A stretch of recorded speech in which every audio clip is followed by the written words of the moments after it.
Hello à tous et bienvenue dans ce nouvel épisode de Let's Talk Cinema by Sabrina Sidney Pierce. Je suis votre host pour vous servir et aujourd'hui dans cette partie 2, nous parlerons des Frères Lumière. J'espère que vous êtes prêts, moteur et action.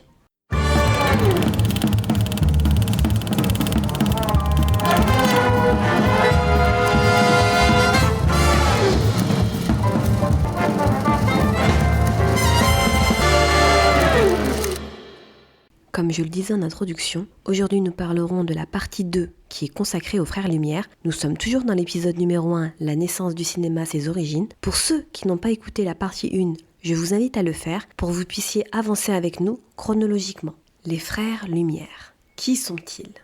Il s'agit en réalité d'Auguste et Louis Lumière. Souvent désignés par l'expression « Frères Lumière », ils sont tous deux ingénieurs et industriels français et ont joué un rôle primordial dans l'histoire du cinéma et de la photographie.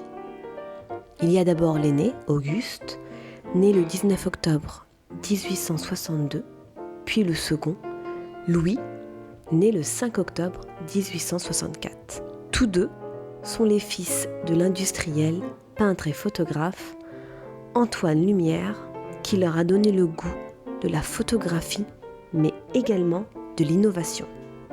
Je ne vais pas vous raconter leur enfance ou leur famille, mais je vais passer directement à une nuit de décembre 1894, où Louis Lumière, âgé de 32 ans, malade, fiévreux, a une idée qui va révolutionner le cinéma.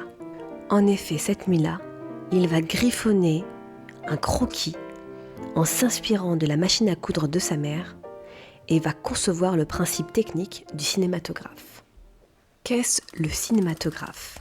Le mot cinématographe est une combinaison de deux mots d'origine grecque, kinéma et graphein, signifiant écriture du mouvement. Ce néologisme fut créé par l'inventeur français Léon Bouly qui le déposa le 12 février 1892 pour désigner son futur chronophotographe à pellicule. Souvenez-vous, j'en ai fait un aparté dans l'épisode 1, partie 1. Cet appareil n'ayant jamais vu le jour, les Lumières purent reprendre son nom 3 ans plus tard. Cinématographe a généré l'apocope cinéma qui a donné lui-même l'apocope ciné. Au fil des ans, cinéma est donc devenu un mot générique désignant aussi bien la technique de projection d'images en mouvement que la salle de projection ou l'art lui-même. Ce fut donc un excellent choix.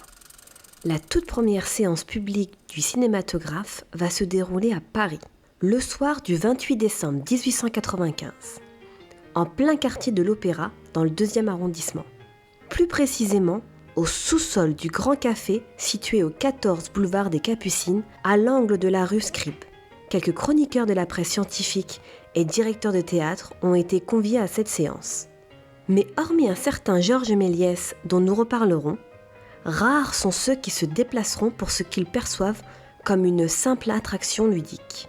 Le froid perçant n'encourage pas non plus les journalistes du Figaro ou du Matin à se déranger.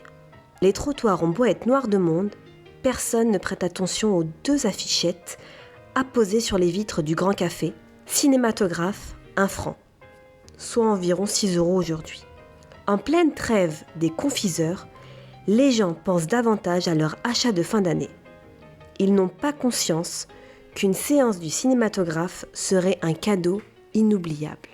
Une petite aparté pour vous expliquer ce qu'est la trêve des confiseurs, car peut-être vous êtes curieux. Cette expression est apparue en France vers 1875 à l'occasion des vifs débats à la Chambre entre monarchistes et bonapartistes et républicains sur la future constitution de la Troisième République. En décembre 1874, d'un commun accord, tous les groupes de la Chambre jugèrent que l'époque du renouvellement de l'année était peu propice à des débats passionnés.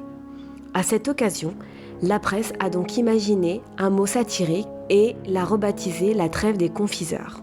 Voilà pourquoi personne ne prêta attention à la séance du cinématographe.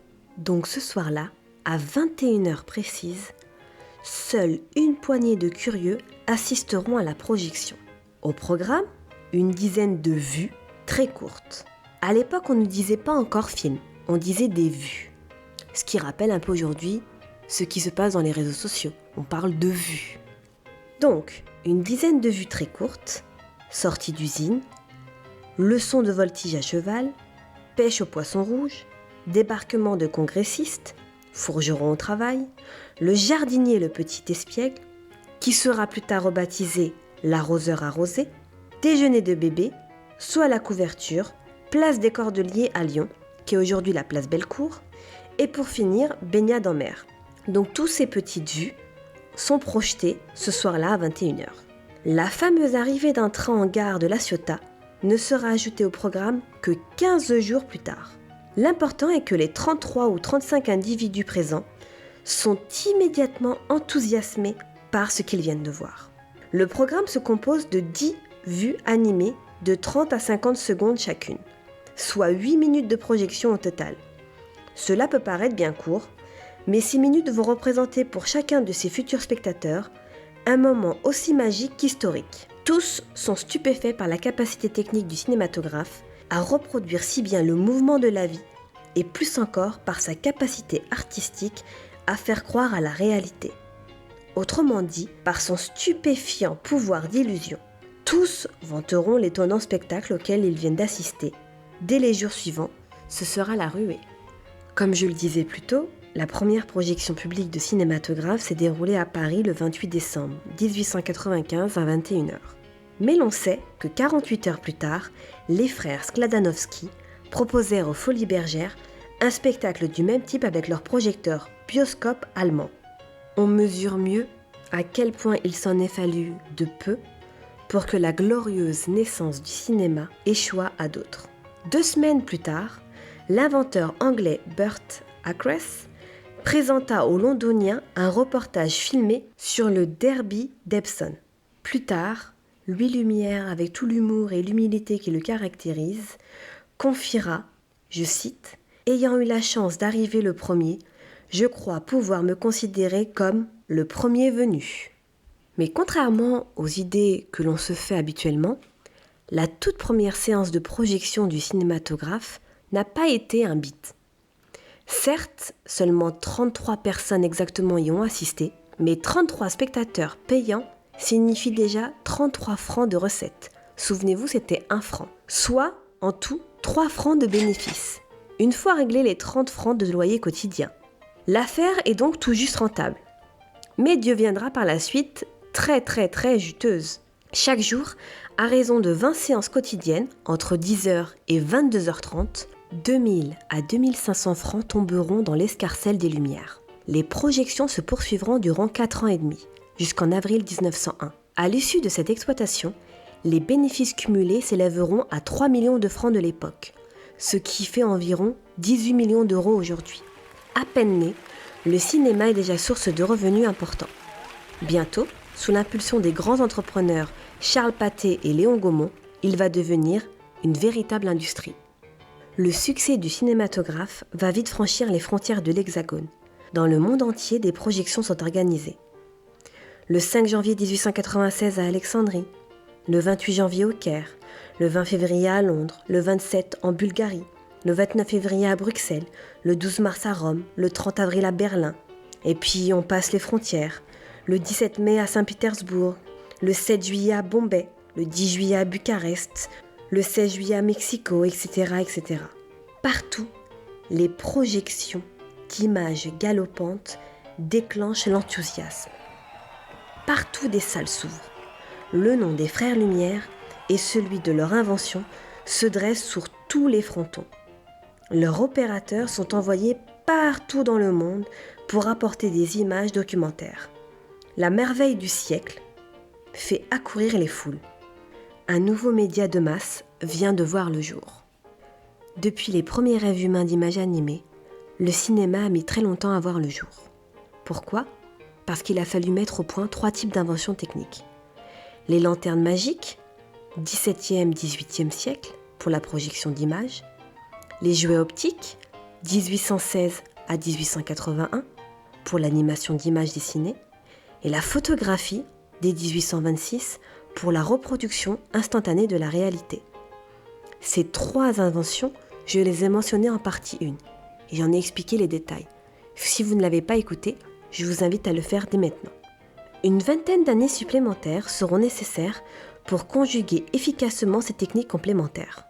Sans les séries de photos rapprochées de Muybridge en 1878 et de Marey en 1882 à 89, sans la pellicule filmique d'Eastman en 1888, sans la caméra kinétographique et la visionneuse kinétoscopique d'Edison et Dickson en 1889 et 1891, sans les bandes animées perforées du théâtre optique d'Émile Reynaud en 1892, les frères Lumière n'auraient jamais accouché aussi vite de leur cinématographe en 1895.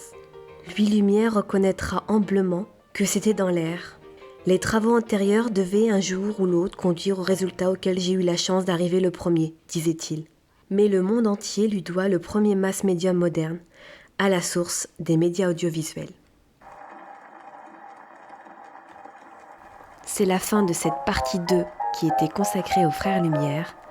La semaine prochaine, je vous retrouve pour l'épisode numéro 2 qui sera consacré aux pionniers du cinéma, au programme Les premières salles du cinéma, les premiers trucages, mais également un film à l'honneur, Voyage dans la Lune de Georges Méliès. Vous pouvez nous retrouver et vous abonner à notre page Instagram Let's Talk Cinema by SSP. Ce podcast est disponible sur tous les canaux, n'hésitez pas à vous abonner.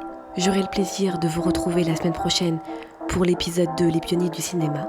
En attendant, je vous souhaite à tous une belle semaine, un bon week-end et je vous dis à la semaine prochaine. Ciao, ciao.